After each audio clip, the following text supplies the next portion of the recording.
Hello friends, आपका स्वागत है मेरे चैनल एजुकेशन अड्डा नॉलेज के नेक्स्ट पार्ट में। यहाँ पे मैं आपको पीएच एंड बफर्स के बारे में थोड़ी जानकारी देना चाहता हूँ। पीएच बफर, पीएच स्केल और इसमें बहुत सारी छोटी छोटी चीज़ें और भी हैं। बेस क्या है, एसिड क्या है, बफर सॉल्यूशन किसे कहते हैं, स्ट्रॉन्ग एसिड किसे कहते हैं, वीक एसिड कौन से होते हैं, स्ट्रॉन्ग बेस कौन से होते हैं, वीक बेस कौन से होते हैं। अब बेस का मतलब क्या होता है, बेस है या एसिड है। एसिड मतलब अम्ल और बेस मतलब है आपका क्षार। अब पीएच एंड बफर की जो कॉन्सेप्ट था, वो कॉन्सेप्ट ब्रॉन्स्टेड एंड लॉरी ने सन 1923 में दिया था। उन्होंने बताया था कि जो पदार्थ एच आयंस को डोनेट करते हैं या प्रदान करते हैं उन्हें एसिड या अम्ल कहते हैं, तथा जो पदार्थ एच आयंस एक्सेप्ट या स्वीकार करते हैं उनको बेस कहा जाता है। कुछ बच्चे ऐसे हैं जो हिंदी या इंग्लिश थोड़ा बहुत कन्फ्यूजन हो जाते हैं कि भाई हिंदी में क्या कहते हैं या इंग्लिश में क्या कहते हैं। कभी कभी क्या होता है कि वो पढ़ा उन्होंने इंग्लिश में होता है और फिर एग्ज़ाम देने आते हैं, वो हिंदी में एग्ज़ाम देने बैठ जाते हैं, तो वो कई शब्दों को, उच्चारण को कभी कभी मिस कर जाते हैं। जैसे एसिड हिंदी में बोला जाता है अम्ल, बेस हिंदी में बोला जाता है क्षार, और स्ट्रॉन्ग एसिड का मतलब है प्रबल अम्ल। इसी तरीके से जहाँ स्ट्रॉन्ग शब्द आएगा वहाँ समझ लेना हिंदी वाले के लिए है प्रबल, और जहाँ पे वीक आ जाएगा वहाँ पे आ जाएगा दुर्बल। अच्छा बच्चों, इसके बाद मैं बताता हूँ कि अम्ल भी दो तरीके से होते हैं, दो प्रकार के होते हैं अम्ल। ऐसे अम्ल जो पानी में HCl या H2SO4 जो ऐसे मिलाते हैं, स्ट्रॉन्ग एसिड मिलाते हैं तो एच आयन निकालते हैं, उन्हें हम स्ट्रॉन्ग या प्रबल अम्ल कहते हैं। या फिर जो अम्ल पानी में या H2O में ज़्यादा प्रोटॉन रिलीज़ करते हैं उन्हें स्ट्रॉन्ग एसिड कहा जाता है। जैसे एग्जाम्पल है इसका HCl और H2SO4। ध्यान रखना ये स्ट्रॉन्ग एसिड में आते हैं। दूसरा है वीक एसिड। जो अम्ल या एसिड जल में आसानी से अपने प्रोटॉन रिलीज नहीं करते उनको वीक एसिड या दुर्बल अम्ल कहा जाता है। एग्जाम्पल है एसिटिक अम्ल, या इसका फार्मूला है CH3COOH। ठीक है बच्चों। अच्छा बच्चों, ध्यान रखना ये जो छोटी छोटी चीज़ें हैं ना, पहले मैं इसके बाद मैं आपको जो भी नेक्स्ट पेज जो पढ़ाऊँगा ना, उसमें ये चीज़ें आपको समझ में आने लग जाएंगी। उससे पहले मैं इसमें एक और पॉइंट है वो और बता देना चाहता हूँ आपको। जैसे कई बार क्वेश्चन पूछा जाता है कि बताइए मिल्क, सलाइवा, टमाटो सॉस और बेकिंग पाउडर, इनमें से कौन सा तो बेस है और कौन सा इसमें अम्ल है। इसमें समस्या यहाँ पे आती है कि जो साइंस साइड वाले बच्चे होते हैं वो तो सॉल्व कर देते हैं, बट जो आर्ट साइड या कॉमर्स के बच्चे होते हैं या किसी और अदर स्ट्रीम के होते हैं, BCA BB वगैरह के बच्चे जो होते हैं, वो बड़े कन्फ्यूज हो जाते हैं कि सर इसके बारे में हमें पता नहीं है, बस तुक्का मार दिया। ठीक है, तो वो जो तुक्का है, आप वो तुक्का ना मारो, आप जनरली क्वेश्चन को सही तरीके से सही पैटर्न में से अटैम्प्ट करें। उसके लिए मैं आपको नेक्स्ट जो है आपका जो नेक्स्ट पेज है उसमें दिखाता हूँ कि किस तरीके से आपको उसको आइडेंटिफाई करना है, किस तरीके से आपको उसको समझना है, किस तरीके से आपको अपनी जो प्रॉब्लम है, कन्फ्यूजन है, वो आपको दूर करना है। ठीक है बच्चों, बताता हूँ नेक्स्ट पेज में। उसके लिए हमें ये एक टॉपिक पढ़ना पड़ेगा, pH of some aqueous fluid और पीएच स्केल। इसका मतलब ये है कि पीएच स्केल वो मानक या वो स्टैंडर्ड है जिसके द्वारा हम अम्ल यानी कि एसिड व क्षार यानी कि बेस की परसेंटेज या वीक या स्ट्रॉन्ग जो उसकी टेंडेंसी होती है उसके बारे में पता लगाते हैं। जैसे नीचे मैंने आपको एक डायग्राम बनाया हुआ है, उस डायग्राम में देखना जरा, थोड़ा नीचे सबसे लास्ट में जाइए, नीचे बिल्कुल जहाँ पे पीएच स्केल लिखा हुआ है वहाँ लिखा हुआ, नीचे लिखा हुआ 1M HCl, और इसके सबसे ऊपर जाइएगा वहाँ लिखा हुआ है क्षार यानी कि बेस, ये लिखा हुआ है 1M NaOH। ये आपको भी समझ में नहीं आएगा, इसको थोड़ा समझने की कोशिश करिएगा। नीचे चलते हैं 0 1 2 3 4 5 6, फिर आता है न्यूट्रल यानी कि 0 से लेके 6 तक जो है ये आपकी एसिडिक कंडीशन को बता रहा है यानी कि अम्लीय कंडीशन को बता रहा है। और 7 8 9 10 11 12 13 14 14 तक यानी कि 7 to 14 तक ये बता रहा है आपको, ये क्षार की टेंडेंसी बता रहा है। बट इसमें थोड़ा सा अंतर है, थोड़ा सा ध्यान रखना। जो ये न्यूट्रल है, न्यूट्रल में 6 5 4 3 2 1 0। जब हम 6 से 5 4 3 2 1 की तरफ बढ़ते हैं तो यहाँ पे क्या है, ये जो होता है ये होता है आपका एसिडिक नेचर, यानी कि अम्लीयता। यानी कि जितना हम 6 5 4 3 2 1 की तरफ 0 की तरफ बढ़ते चले जाएंगे, यानी कि उतना ही ये अम्ल स्ट्रांग होता चला जाएगा, यानी कि एसिड स्ट्रांग होता चला जाएगा। ठीक है। और जैसे इसमें अब इसमें क्वेश्चन भी बहुत सारे बनेंगे, क्वेश्चन को मैं थोड़ा बाद में बताता हूँ, बस पहले समझिए। 6 होता है मिल्क या सलाइवा का, जो है ब्लैक कॉफ़ी आता है, इसका होता है 5 और 4 के बीच में एसिडिक नेचर।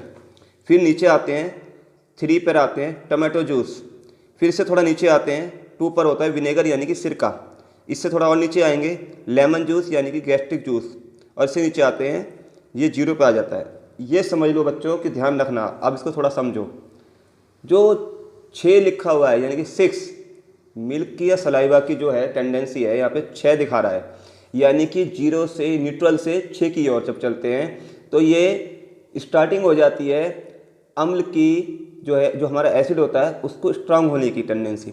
6 से 5 की तरफ आएंगे वो और स्ट्रांग हो जाएगा, 5 से 4 की तरफ आएंगे वो और भी स्ट्रांग, 3 की तरफ और ज़्यादा स्ट्रांग, 2 उससे भी ज़्यादा स्ट्रांग, और 1 सबसे ज़्यादा स्ट्रांग, यानी कि ये होता है स्ट्रांग एसिड। यानी कि इसका मतलब क्या है, अगर एक क्वेश्चन बन जाए, आपको 4 एसिड दिए गए हैं, 4 एसिड के तौर पे दिए गए हैं, milk, saliva, black coffee, tomato, vinegar, lemon juice. ठीक है।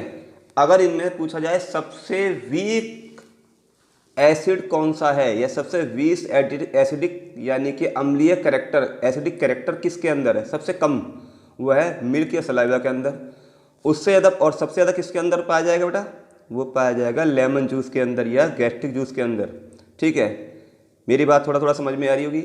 यानी कि मिल्क और सलाइवा सबसे कम, उससे ज़्यादा कौन सा हो जाएगा, ब्लैक कॉफ़ी 5 और 4 के बीच में है। उसके फिर उससे थोड़ा ऊपर जाएंगे, ज़्यादा किसकी ज़्यादा एसिडिक नेचर हो जाएगी, वो टमाटो जूस की हो जाएगी। इससे थोड़ा सा और ऊपर जाएंगे, किसकी हो जाएगी, विनेगर। अब आपको थोड़ा सा आइडिया लग रहा होगा, अगर हम सिंपल तरीके से बताएं कि टमाटर को अगर आप सिरके को दोनों को चखेंगे तो टमाटर जो है वो कम खट्टा लगेगा और विनेगर बहुत ज़्यादा खट्टा लगेगा। और इसके मुकाबले अगर लेमन यानी कि हम लेते हैं किसको, नींबू को लेते हैं, तो वो और भी ज़्यादा खट्टा लगेगा। ठीक है। और इसी तरीके गैस्ट्रिक जूस होता है हमारा भोजन को पचाने के लिए, जो हमारा स्टोमक होता है उसके अंदर गैस्ट्रिक जूस होता है, जो कि हम फूड जो भी खाते हैं, कोई हार्ड फूड हो जाता है, कुछ भी हो जो हजम नहीं कहते कि हजम हो जाएगा, खा लो हजम हो जाएगा, वो मतलब क्या है, क्योंकि गैस्ट्रिक जूस की वजह से हजम होता है, क्योंकि उसकी जो पीएच होती है वो लगभग 1 एसिडिक नेचर की होती है, यानी कि सबसे हाईली एसिडिक होता है। अब हम थोड़ा से ऊपर चलते हैं न्यूट्रल की ओर। न्यूट्रल का मतलब है उदासीन, यानी कि ना तो ये क्षारीय होगा ना ही ये अम्लीय होगा, ना तो ये जो है आपको क्षारीय तौर पे, मतलब समझ लीजिए कि खट्टापन, नमकीन, मीठा, स्वादिष्ट, कुछ भी नहीं, ये स्वादहीन होता है। यहाँ का मतलब होता है, 0 का मतलब होता है न्यूट्रल, यानी कि यहाँ कोई स्वाद नहीं होता। अब इससे थोड़ा ऊपर जाते हैं, इसमें थोड़ा उल्टा है, यहाँ से चले थे हम एसिड में चले 6 5 4 3 2 1 इधर की तरफ बढ़ रहा था, मगर इसमें क्या है, हम जब अब क्षार की तरफ यानी कि बेस की तरफ बढ़ते हैं तो 7 8 9 10 11 12 13 14, जब हम ऊपर की ओर बढ़ेंगे तो इसमें क्षारीयता यानी कि बेसिसिटी, ठीक है, यानी कि क्षार के अंदर या बेस के अंदर जो है स्ट्रॉन्गेस्ट जो है पावर बढ़ती चली जाती है। अब इसमें जो है कई सारी चीज़ें हैं, उतना ध्यान से देखना। पूछा जाए कि ह्यूमन ब्लड या हमारे जो आंसू होते हैं, टीयर्स जो होते हैं, वो कैसे होते हैं, तो उनका जो है वो क्षारीय होते हैं या अम्लीय होते हैं या उदासीन होते हैं, तो उसका आंसर होता है आपका वो क्षारीय होते हैं, क्योंकि ये न्यूट्रल से थोड़ा ऊपर है, ठीक है ना, और 7 से थोड़ा कम है। अगर इसके कंपैरिजन में सी वाटर ज़्यादा क्षारीय होगा, एग वाइट ज़्यादा क्षारीय यानी कि बेसिक नेचर का होता है, इसलिए कभी कभी हम अंडा वगैरह खाते हैं तो हमें वोमिटिंग हो जाती है। इसके ऊपर जाते हैं बेकिंग सोडा, इसका जो फार्मूला है NaHCO3, याद रखना क्वेश्चन में कई बार पूछा गया है कि बेकिंग सोडे का फार्मूला क्या है, NaHCO3। इसके बाद अगर हम थोड़ा और ऊपर जाते हैं हाउस होल्ड अमोनिया, यानी कि जो हमारे घरों से निकलने वाली जो गैस होती है या जो गंदा पानी बाहर निकलता है तो वो सीवर में जाता है। इसलिए कई बार क्या होता है कि आपने सुना होगा कि एक्सीडेंटल इंजरी हो गई, एक्सीडेंटल डेथ हो गई, सीवर में सफाई करते हुए कई कर्मचारियों की मौत हो जाती है। वो किस गैस की वजह से होती है, वो हाउस होल्ड अमोनिया गैस की वजह से होती है। क्योंकि उसमें क्या क्या बनती है, नीचे अमोनिया गैस बनती है। और इससे जैसे ही हम 12 के बाद 13 और 14 पर जाते हैं तो 14 का मतलब होता है आपका NaOH यानी कि स्ट्रॉन्ग बेस। ठीक है बच्चों, अगर अब इसमें क्वेश्चन पूछा जा सकता है कि आपको 3-4 चीज़ें दे दी गई कि बताइए मिल्क, सलाइवा या मिल्क, सी वाटर, बेकिंग पाउडर या बेकिंग सोडा, या फिर आपको क्वेश्चन में दिया गया NaOH सोडियम हाइड्रोक्साइड, कि इन चारों में अम्लीय कौन है। तो अम्लीय में क्या निकलेगा आपका, मिल्क या सलाइवा। या फिर क्वेश्चन पूछा गया कि ये बताइए कि इनमें सबसे अधिक क्षारीय या बेसिसिटी किसके अंदर मौजूद है, तो वह है किसके अंदर, NaOH।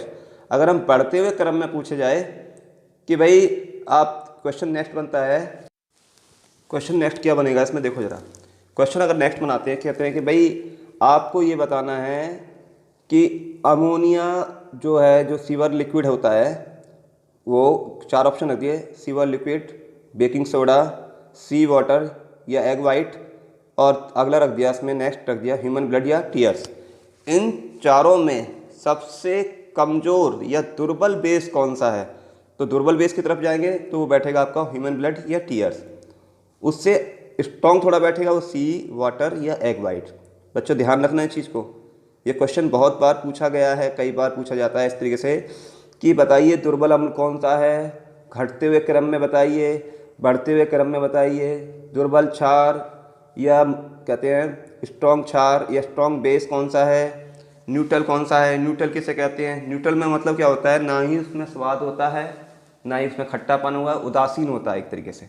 ठीक है, इसको ऐसे समझ लीजिएगा कि एक व्यक्ति है ना, वो कुछ खाता है ना कुछ पीता है ना कुछ करता है ना कुछ छोड़ता है, यानी कि वो एक तरह मृत समान है, उदासीन हो गया, उसके अंदर कोई मूवमेंट नहीं है, दैट मीन्स न्यूट्रल। ठीक है बच्चों, अब याद रखना कि अब कई बार क्वेश्चन पूछा गया है ह्यूमन ब्लड, टीयर्स, सी वाटर, ये क्या है, ये है आपका दुर्बल बेस यानी कि वीक बेस। ठीक है बच्चों, अब यही तरीका है आपको इस चीज़ों को समझने के लिए। अब कभी भी आप गलती नहीं करोगे जहाँ तक मैं जानता हूँ, इसी के बोलते हैं हम pH scale, sorry pH scale इसी को बोला जाता है।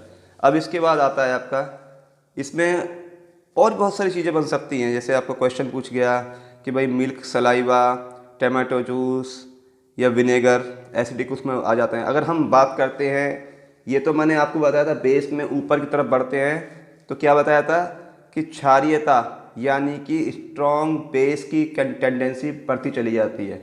नीचे की तरफ क्या होता है कि 6 से 1 की तरफ जो है वो एसिडिक नेचर बढ़ती चली जाती है। मैं समझता हूँ कि आपको अब ये टॉपिक जो है अम्ल क्षार या एसिड बेस का ये टॉपिक पूरी तरीके से समझ में आ गया होगा।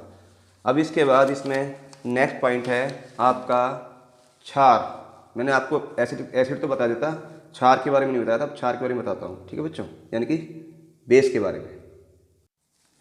क्षार यानी कि बेस वो पदार्थ होते हैं जो OH आयन को डिनोट या डोनेट करते हैं। ये भी 2 प्रकार के होते हैं। डिनोट या डोनेट कैसे करेंगे समझ लेना।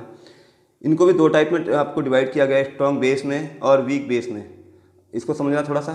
जो पदार्थ जल में यानी कि पानी के अंदर यानी कि H2O के अंदर अधिक मात्रा में OH आयन रिलीज करते हैं उनको स्ट्रॉन्ग बेस कहते हैं। इसका एग्जाम्पल है NaOH और KOH। ठीक है, अब इसमें आता है आपका वीक बेस। जो पदार्थ या जो सब्सटेंसेस जो है जल में H2O यानी कि जल में कम मात्रा में OH आयन रिलीज करते हैं या छोड़ते हैं, उनको हम वीक बेस कहते हैं। जैसे NH4OH sodium hydroxide, MgOH magnesium hydroxide, CaOH का ट्वाइस कैल्शियम हाइड्रोक्साइड। ठीक है बच्चों, अब ये आपको अम्ल, क्षार, पीएच स्केल और इसमें क्या था आपका पीएच बफर, ये आपका मैंने यहाँ पे टॉपिक क्लियर कर दिया है। सॉरी, अब पीएच बफर के यानी कि बफर सॉल्यूशन के बारे में थोड़ा बता देता हूँ। बफर सॉल्यूशन किसको कहते हैं? जिस विलयन या सॉल्यूशन में अम्ल या एसिड या क्षार यानी कि बेस की थोड़ी सी बहुत हल्की सी मात्रा मिलाने पर उस विलयन की सांद्रता यानी कॉन्सेंट्रेशन पर कोई भी प्रभाव नहीं पड़ता, उसको कहा जाता है बफर सॉल्यूशन। इसको थोड़ा दूसरे शब्दों में समझना कि अगर हमने 1 ड्रम पानी ले लिया, उसमें हमने 1 चुटकी नमक या दूध या हमने कोई क्षार जैसे NaOH है या बेकिंग सोडा है, हमने उसमें मिला दिया, तो उस पानी से उस पानी पे कोई प्रभाव नहीं पड़ेगा। या फिर दूसरे शब्दों में हम कहें कि किसी विलयन में अम्ल या क्षार की बहुत कम मात्रा मिलाने पर विलयन की सांद्रता यानी कि कॉन्सेंट्रेशन, सॉल्यूशन की कॉन्सेंट्रेशन पर कोई भी इफेक्ट ना पड़े, ना ही उसके pH वैल्यू में या pH मान में कोई भी अंतर या डिफरेंस नहीं आए, तो उस विलयन को क्या कहा जाता है? बफर सॉल्यूशन कहते हैं। अच्छा बच्चों, ये आज का आपका बफर सॉल्यूशन, बफर से संबंधित, एसिड बेस से संबंधित ये टॉपिक जो आज यहीं पे ख़त्म होता है। ये टॉपिक तो बहुत छोटा है, मगर हर बार इसमें एक ना एक क्वेश्चन जरूर पूछा जाता है। ध्यान रखना, मैं वही टॉपिक लेकर आऊँगा जिसमें कुछ ना कुछ क्वेश्चंस आने की संभावना बनी रहेगी या संभावना रहती है। अलग अलग एग्जाम में इसके क्वेश्चंस पूछे जाते हैं। ठीक है बच्चों, और इसी के साथ ये टॉपिक ख़त्म होता है। और हाँ बच्चों, अगर आपको ये मेरा चैनल एजुकेशन अड्डा नॉलेज आपको ये अच्छा लग रहा है, समझ में आ रहा है, टॉपिक जो मैं बता रहा हूँ इजी लैंग्वेज में, सॉफ्ट लैंग्वेज में, जो आपको आसानी से समझ आ सके, उस लैंग्वेज में आपको डिस्क्राइब करता रहता हूँ। अगर आपको मेरा चैनल अच्छा लग रहा है, मेरे द्वारा दी गई जानकारी आपको समझ में आ रही है, तो प्लीज़ मेरे चैनल को लाइक एंड सब्सक्राइब जरूर कीजिएगा और शेयर जरूर कीजिएगा। और हो सकता है कि ये चैनल आगे जाके और ग्रो करे और अच्छी जानकारी मैं आपको प्रोवाइड करा सकूं। तो प्लीज़ मेरे चैनल को लाइक एंड सब्सक्राइब जरूर कीजिए। Thank you very much.